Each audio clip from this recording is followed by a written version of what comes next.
No justice! No peace! No justice! No peace! Justice for all stolen lives. Today is October 22nd, the National Day of Protest Against Police Brutality, and we demand justice for all stolen lives. We condemn the 7,000 murders by police across the nation since 2020, and we demand that these killer cops be punished severely.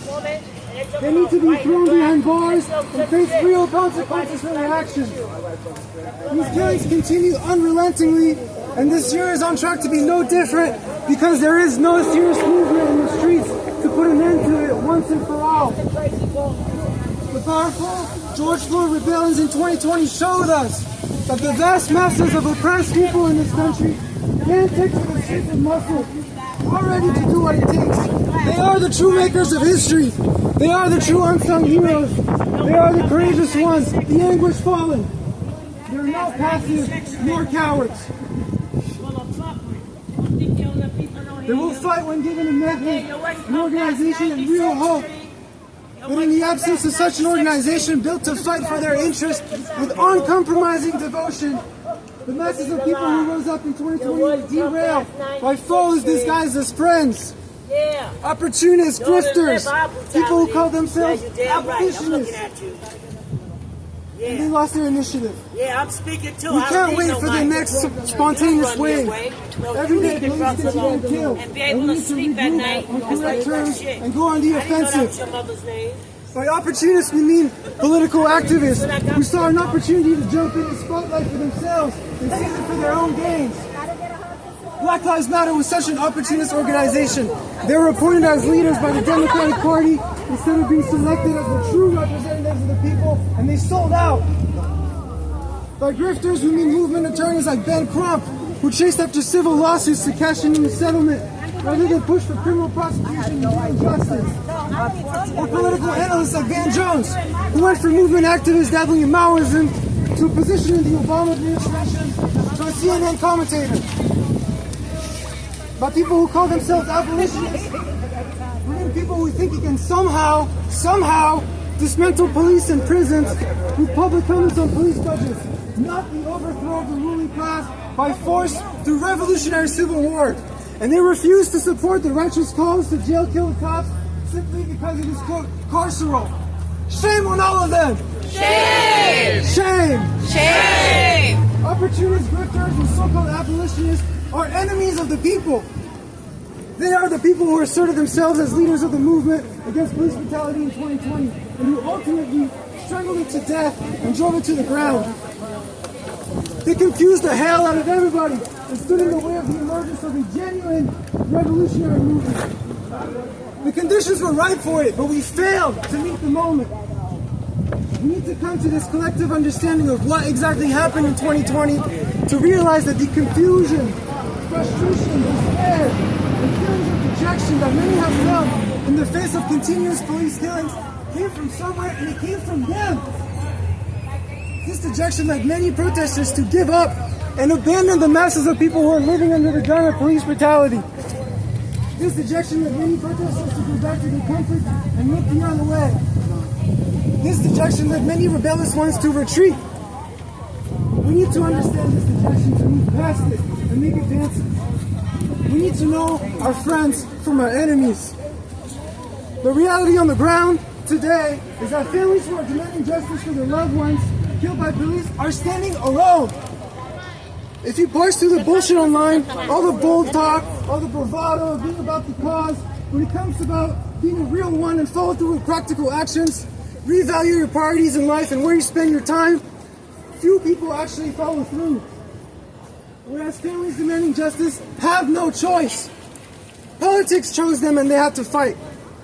That is why we're saying at the end of the day, the true heartbeat of the genuine movement against police brutality are families and their fights for justice. They are the leaders of this movement. And on this basis, this movement is actually emerging today with correct dividing lines, and we need to protect it. We need to strengthen it. We need to continue to breathe life into it. As we speak today, there are 20 other cities across the country who are holding coordinated demonstrations for 822 by the organization Families Demanding Justice. Last year there was 5. Woo! Woo! history and politics of 022. Think about who started it, what were their hopes and visions, and most importantly, what they felt was necessary to do in order to get there. We know that it won't be the ballot, but it will be the bullet. Plenty of ballot reforms have been passed, but none of them will ever get to the root of the problem. They will never reform police brutality out of the system because police brutality is the fucking system. There is also something to be said about how you obtain reforms. Are the reforms headed down to you? Are they placating you? Are they insulting your intelligence? Or are you clawing them out of their hands with force? Up till now, you Jail ain't kill the passed cops 96. is that kind of reform. Now And it's the only one that's going to get real justice. We know that it's not an abstract demand. We know that Attorney General Letitia James could prosecute these killer cops for murder, but she's choosing not to. If she wanted to, she could. Her continued silence and refusal to act is a further indictment of this illegitimate system. It's a further indictment of who the real criminals are. And the day will come when our places are exchanged, when we will no longer suffer at their hands. No, what is necessary to get there is to understand that the fundamental root of the problem is capitalism. The fundamental root of the problem is the fucking United States, the greatest stain on humanity, the biggest purveyor of violence across the world. The fundamental root of the problem is that actually we were born into a war and we have no choice but to become soldiers and fight. I'm not saying this as a hyperbole because these words aren't cheap. They can't be thrown around loosely. It would be naive to think that it's not the situation that we're in. The rich and the middle class are waging a war on the poor, and we're already living through it. I met a man named Nice near Jamaica Avenue who told me that recently he turned 32, and that honestly, he didn't think he'd ever make it this far. He says he's one of the few. He could count in his head at least 30 people he grew up with who are no longer with us today because their lives were stolen by the system. Everyday Nice and millions of others like him are not exactly risking their lives, as their lives are already at risk because they were born with a target on their backs. They have no future and this should break you. We refuse to be born hearing a death sentence. We do not owe you anything. We deserve to live with dignity, respect, and we rebuke you. To get out of this terror, we're going to have to act with precision and with courage. So practically, what does this mean? It comes down to practice and to the direct involvement of masses of people. Because there are no bystanders. Everyone has a role to play. Once you know and understand what is necessary, you have to realize that you have reached a level of consciousness that has been passed down to you at the price of blood and sacrifice by elders before you. You cannot throw that away or take it lightly. It is your responsibility to live up to the task that you have been given. To do anything else would be to betray yourself and others who have fallen before you. What we desperately need is organization, a fighting spirit, people who are reliable and who are willing to commit to serve the people. We need something that is robust, something that is efficient, something that can weather storms. It's going to take training, feet on land. It's going to take recognizing who is ready to move. The truth is that the projects hold the keys. They are the true makers of history, and we need to rally behind them. All across the nation, across different hoods, on the reds and in the barrios, our people are ready to go. Our people are not passive. If you show them a path to victory, they will follow you into battle.